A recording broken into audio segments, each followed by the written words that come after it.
it's Stacy Marchek with Seven Stars Agency. We're filming haunted housing in Central Michigan. I'm here with my co-stars, JC Ray, Ayla J, executive producer, Ruby Dew.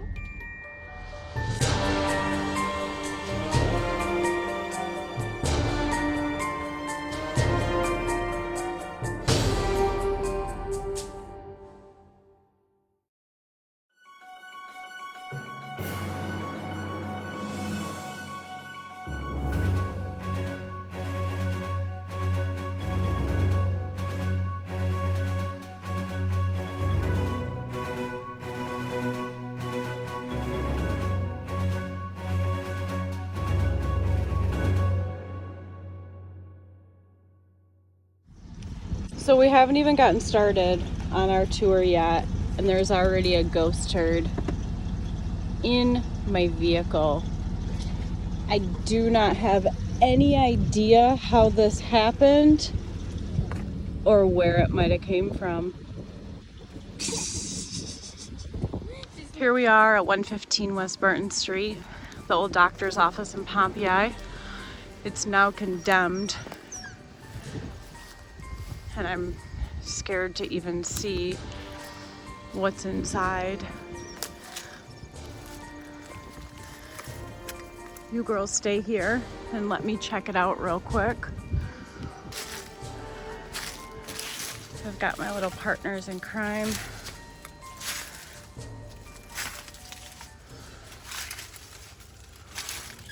Oh my gosh, you guys.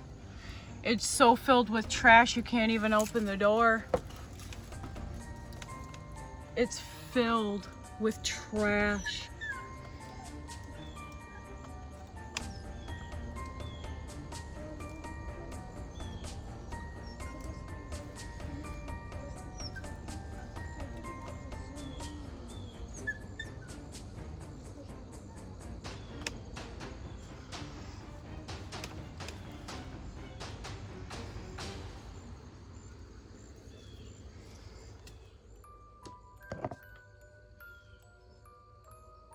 Still the same door right there.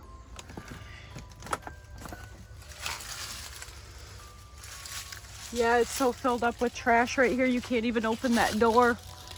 And then there's another door.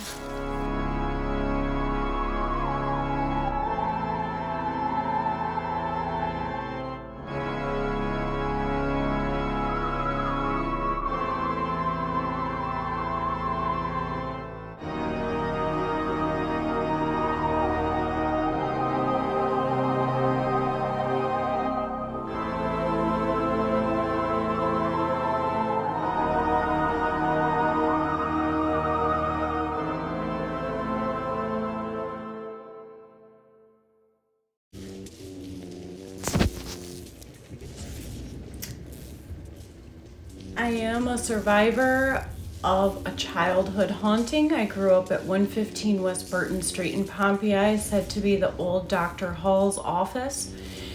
It was built back in 1880 somewhere, and when we moved into the house, there was old medical equipment down in the basement that showed that there was some sign of a doctor and really creepy old stuff in the basement. But my experiences that I had personally, there are several, but the main two that stick out in my head are when my brothers and I were getting ready for school one day. We had one bathroom we were trying to share between four of us getting around, and of course we were all arguing and fighting. And it was right next to the kitchen, the bathroom was, and amongst all of us screaming and yelling and fighting with one another, all of a sudden a thick glass that had a really thick bottom sitting on the kitchen counter out of nowhere just busted, shattered into pieces, and we all instantly stopped. We froze in disbelief that really just happened, and there was glass pieces everywhere. and the only thing left was the bottom of the glass cup still sitting in place on the counter. It was probably a half an inch thick, the glass bottom was, and it shattered into thousands of pieces. And we all looked over at my mom, and she said, "I think someone's trying to tell you something," because she also knew that something wasn't quite right at that house. Another experience I had was when I was younger. I'd go with my aunt for our birthday celebration. We had birthdays on the same day, and in the middle of this, my two older brothers, had called us, which was really rare because they were left home all the time. We never had babysitters or anything like that. But this time, they did not want to stay there. My aunt and I had to come up from DeWitt, clear to Pompeii, to find out what was going on with them. And when we went there, because they called us like frantically wanting us to come and get them, we pull up, and out on the back porch sits my brothers, and they looked very disturbed. They were so scared they wouldn't even go back in the house. I don't know or remember exactly what their experience was. I just remember pulling up and seeing them sitting on the back porch looking sick, like they had just seen a ghost.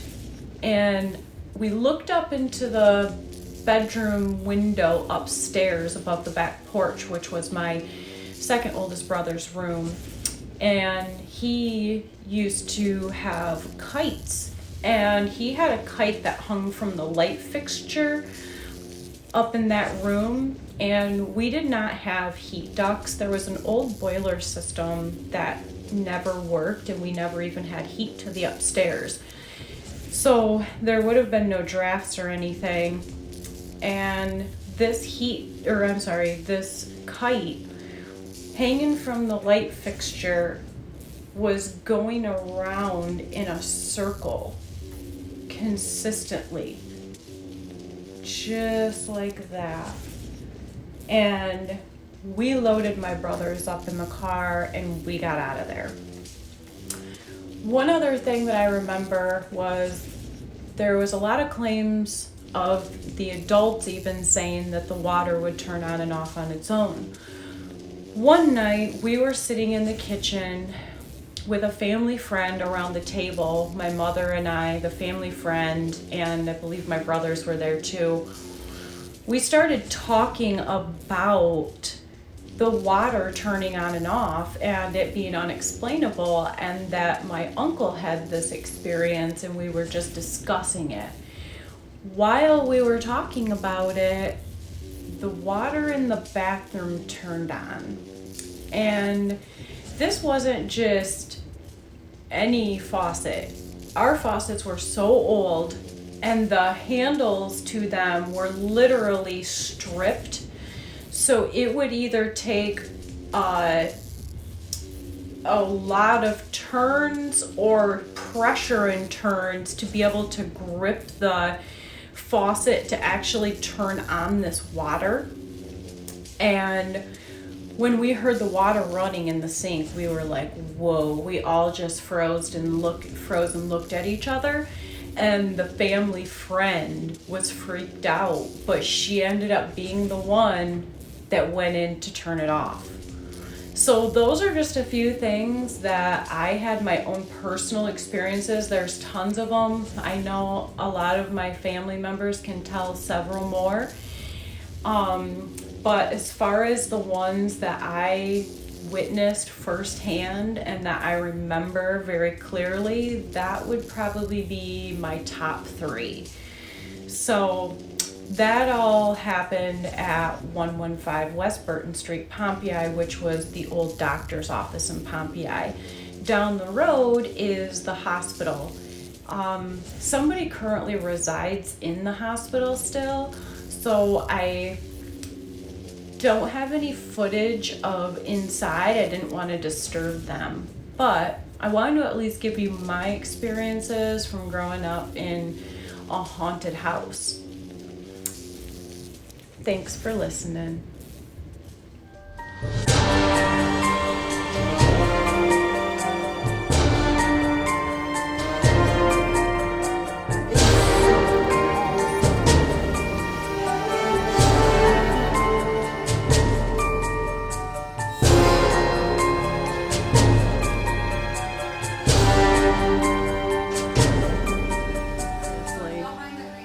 This is a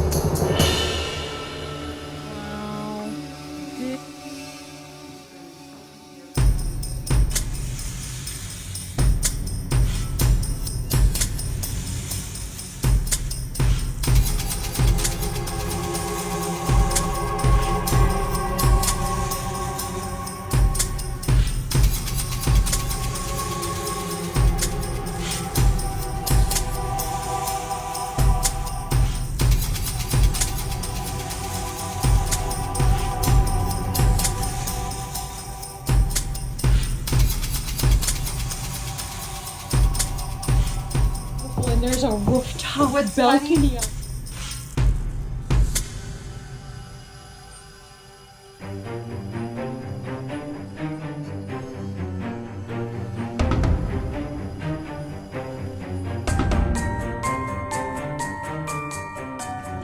How do you get spare keys made?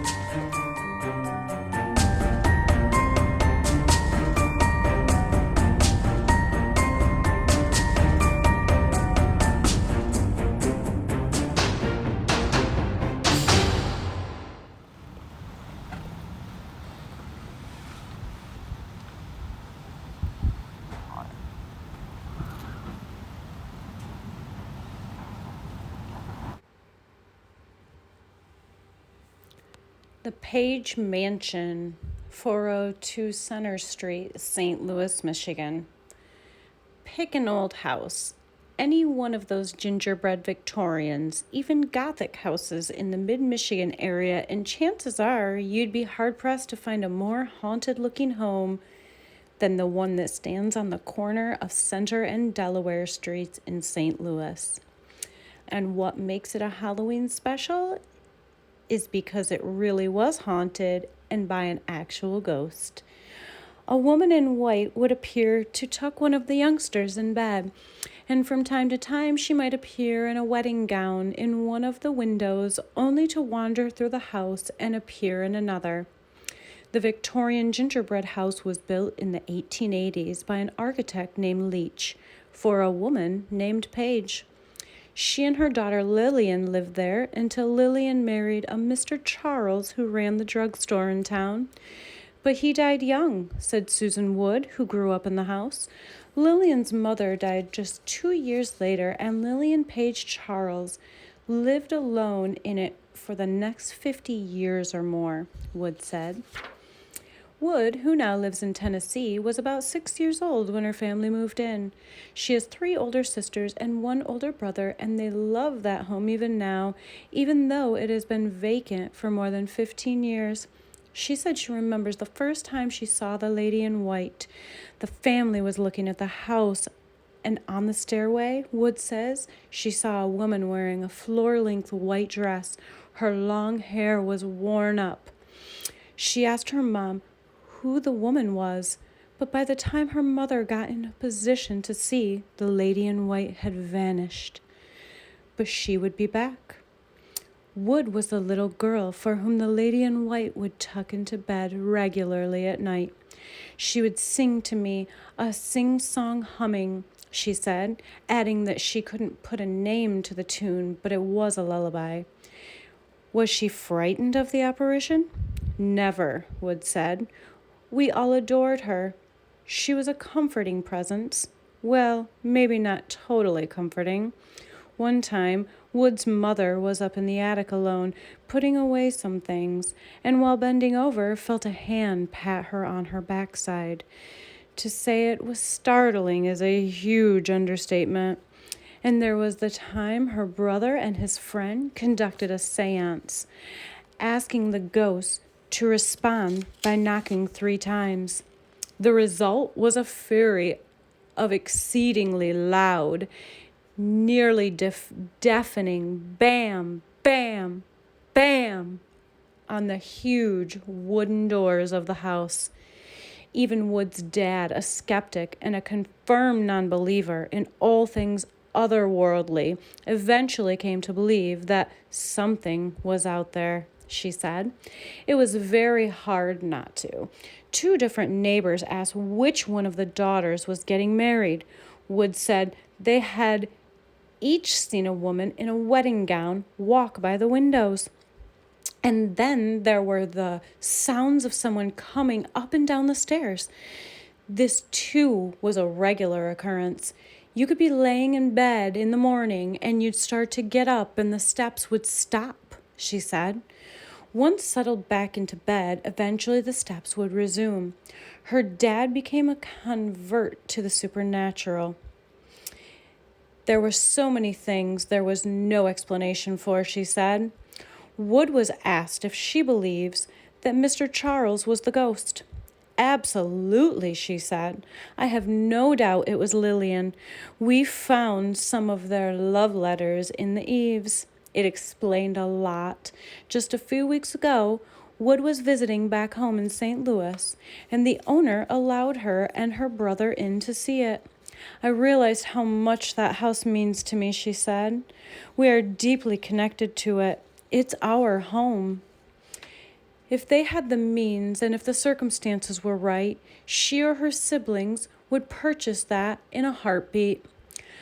On the tour of the house, she said she saw or heard nothing unusual, but her niece was inside the house a few years ago, and she said some strange things had happened, Wood said. So, is Lillian Page Charles still haunting the home?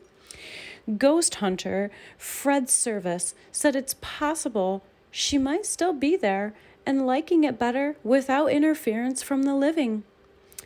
But Wood isn't so sure.